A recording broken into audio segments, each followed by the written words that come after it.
One final question before I go. You've resigned from National Alliance. Are you joining any other political party? I will make that announcement in a press conference next Thursday. Okay. So perhaps I'll ask you to just all right. hold on to that question and then ask me at the right time. Okay. I will come to that. All right.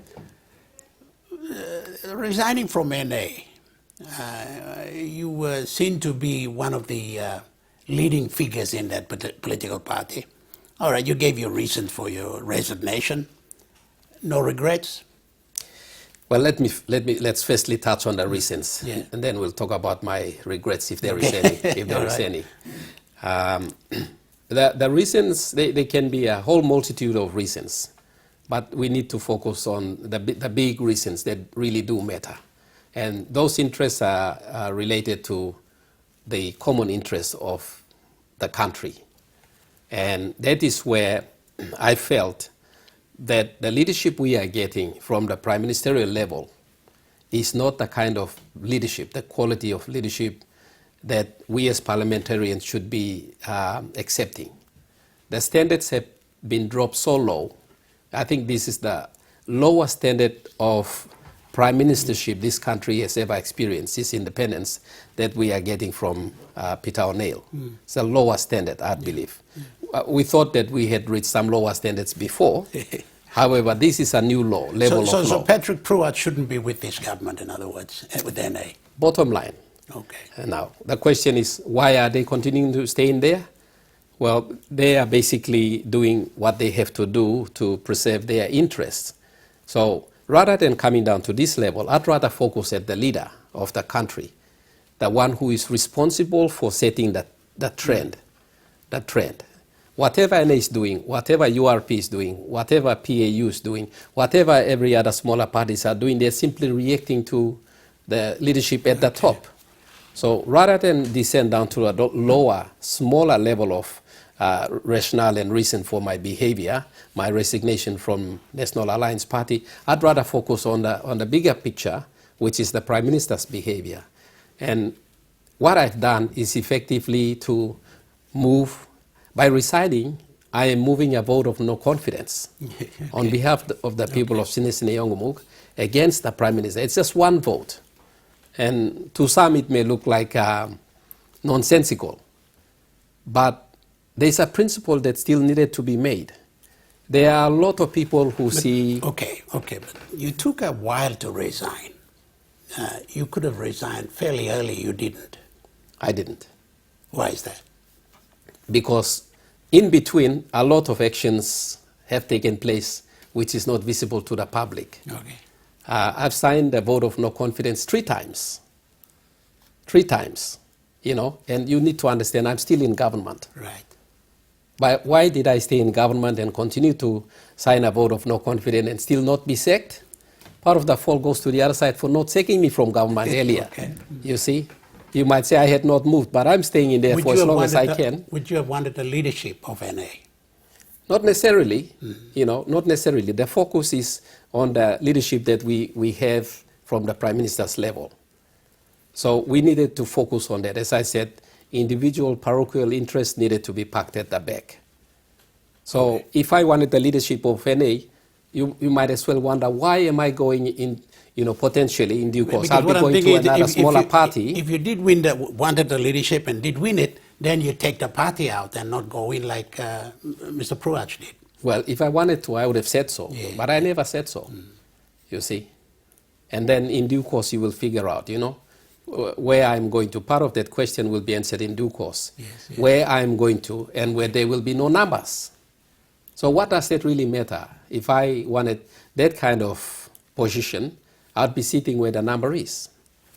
So that also helps to tell you what my motives are. And I really feel, I genuinely feel that Papua New Guinea has been let down in a big way. We are short of foreign currency. Business houses can hardly order their goods and services and pay for it in foreign currency at the moment.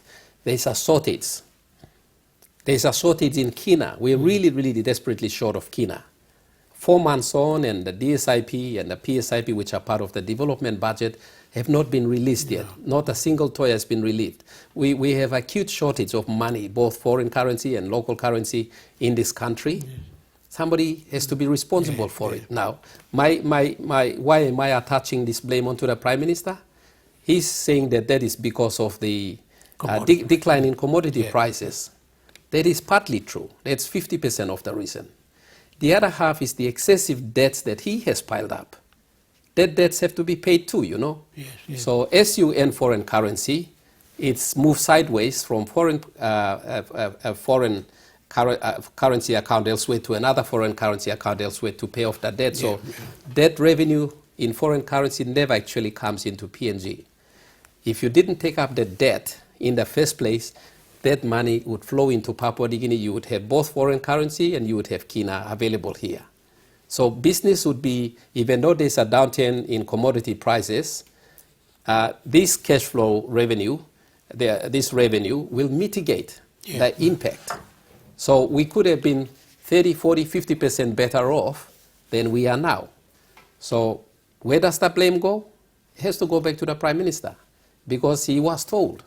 He was told by myself. I did discuss it with him a couple of times. I said, you are risking our future by piling up too many debts. Don't take it.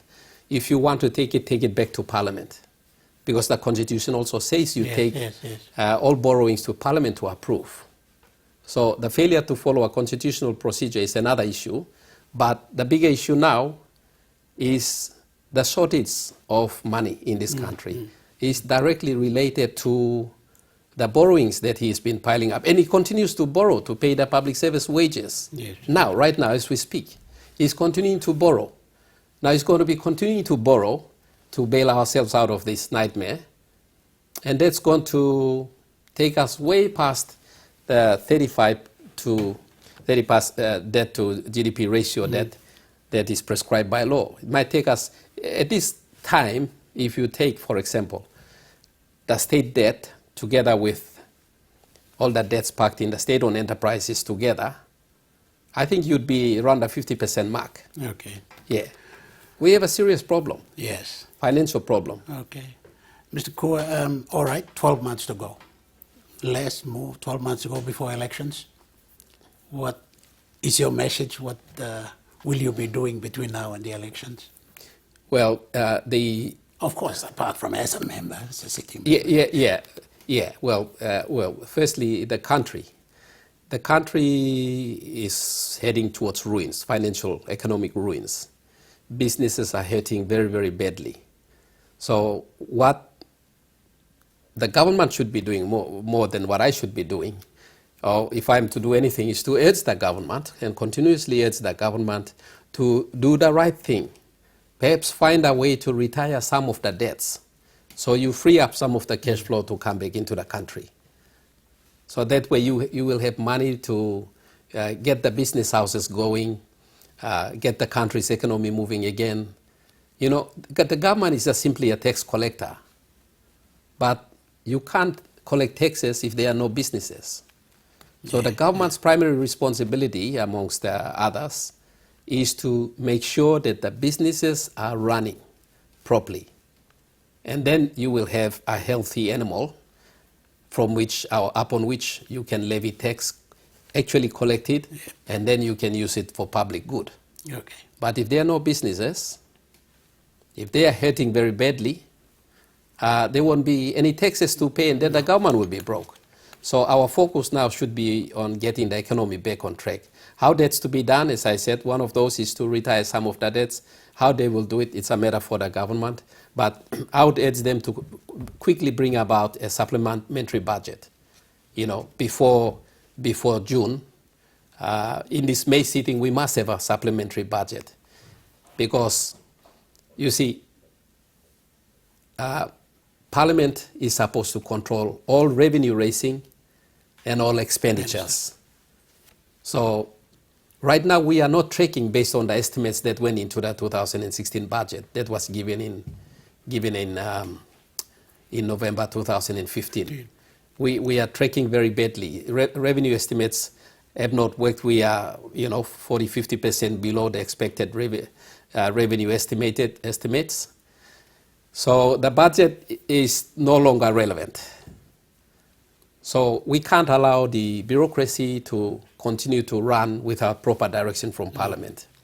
In fact, I would term that kind of pathway as illegal, because the bureaucracy have no authority to run expenditures or revenue raising, or especially expenditures, on a pathway that's not sanctioned by Parliament. Okay, all right.